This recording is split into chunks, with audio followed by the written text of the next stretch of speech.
ఈ సంవత్సరం కన్యా రాశి వారికి మిశ్రమ ఫలితాలు గోచరిస్తున్నాయి.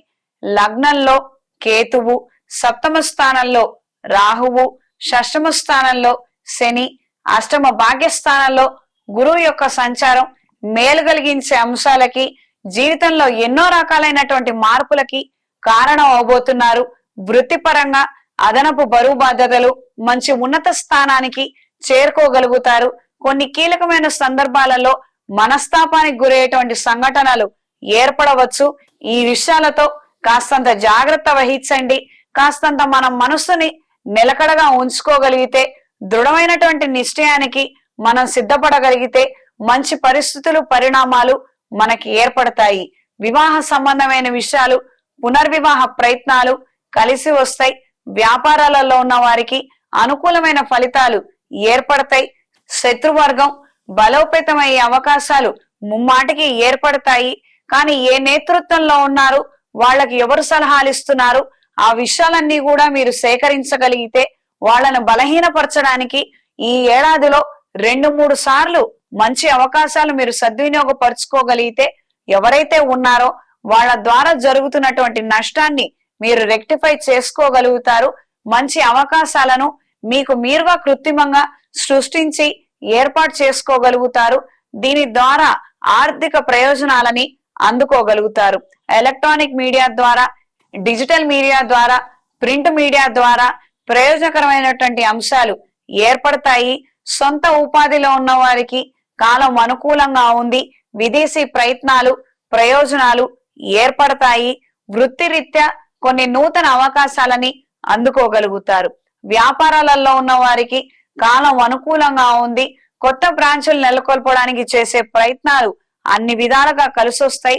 స్నేహితులు, బంధుమిత్రుల సహాయ సహకారాలు పూర్తి స్థాయిలో మీకు లభించకపోయినప్పటికీ అంతంత మాత్రంగానే వాళ్ళు వ్యవహరించడం, ఆ అంతంత మాత్రంలోనే మీరు ఎంతో కొంత ప్రయోజనాలను అందుకోవటం అనేది ఏర్పడుతుంది. ఎవరైనా గాని వాళ్ళ యొక్క తత్వాన్ని ప్రదర్శించినప్పుడు మీరు ఈ విషయాన్ని మాత్రం గ్రహించండి. చూసి ఊరుకున్నావా అంత మాత్రమే. నువ్వు ఇలా రెస్పాన్స్ ఇస్తున్నావు ఎందుకు, నాకు ఈ సమస్య వచ్చింది, ఈ సమయం సందర్భంలో నాకు నీ నుంచి రావాల్సినటువంటి సపోర్ట్ ఎంత, నువ్వు ఈ రోజు ఇస్తున్నటువంటి సపోర్ట్ ఎంత అన్న విషయమై చర్చలు గాని, వివాదాలు గాని, అనవసరమైనటువంటి ప్రస్తావన, ఈ విషయాన్ని గ్రహించండి. వచ్చిన సహాయాన్ని మాత్రం స్వీకరించండి. రాని సహాయం గురించి మాత్రం వెంపర్లాడద్దు. వివాహ ప్రయత్నాలు, పునర్వివాహ ప్రయత్నాలు కలిసి వస్తాయి. స్థిర నివాసం కోసం చేసే ప్రయత్నాలు కలిసి వస్తాయి.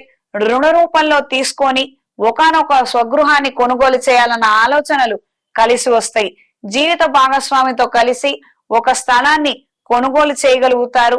ఉత్తరుత్తర భవిష్యత్తులో దాన్ని డెవలప్మెంట్ కి ఇవ్వాలన్న ఆలోచనలు ముడిపడతాయి. ఈ సంవత్సరం స్త్రీలకు సానుకూల ఫలితాలు గోచరిస్తున్నాయి. వృత్తిపూర్వకంగా మంచి అవకాశాలను అందుకోగలుగుతారు. సకాలంలో మీరు తీసుకునే నిర్ణయాల కారణంగానే ఇల్లు నిలబడుతుంది.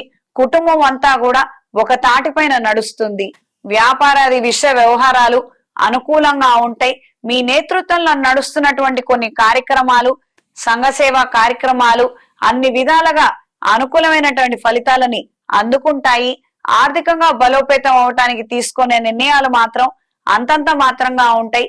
ఊహించినటువంటి ఖర్చులు ఎక్కువగా ఏర్పడతాయి. సొంత ఇంటి కళ నెరవేరే అవకాశం ఉన్నది. సకాలంలో సద్వినియోగపరుచుకోగలిగితే అన్ని విధాలుగా బాగుంటుంది. వృత్తిపూర్వకంగా దూర ప్రయాణాలు, తాత్కాలిక ప్రయాణాలు కలిసి వస్తాయి. ఈ సంవత్సరం విద్యార్థులకు అనుకూలమైన ఫలితాలు ఏర్పడతాయి. వృత్తిపూర్వకంగా గాని లేదా పర్సనల్ డెవలప్మెంట్ గాని కొద్దిపాటి విద్యని అభ్యసించాలన్న ఆలోచనలు ముడిపడతాయి. కాంపిటేటివ్ ఎగ్జామ్స్ లో విజయాన్ని సాధించగలుగుతారు. దూర ప్రయాణాలు, విదేశాలలో చదువుకోవడం చేసే ప్రయత్నాలు అన్ని విధాల సఫలీకృతం అవుతాయి. ఈ సంవత్సరం కన్యా రాశి వారికి అన్ని విధాలుగా బాగుంటుంది. చేస్తున్నటువంటి కార్యక్రమాలలో లోటుపాటు లేకుండా మన ఆలోచనల్ని ఒక పద్ధతి ప్రకారంగా నడిపించుకోగలిగితే విశేషమైనటువంటి ఫలితాలని అందుకోగలుగుతారు. ఈ సంవత్సరం ఈ రాశిలో జన్మించిన వారు ఈ సంవత్సరం శ్రీ గణేష్ పాశుపత హోమాన్ని జరిపించండి. చేతికి సర్పదోష నివారణ కంకణాన్ని ధరించండి. ఈ సంవత్సరం మొత్తం కూడా గణపతి పూజ, దుర్గాదేవి పూజ ఎన్నో విశేషమైనటువంటి ఫలితాలకి కారణం అవుతుంది.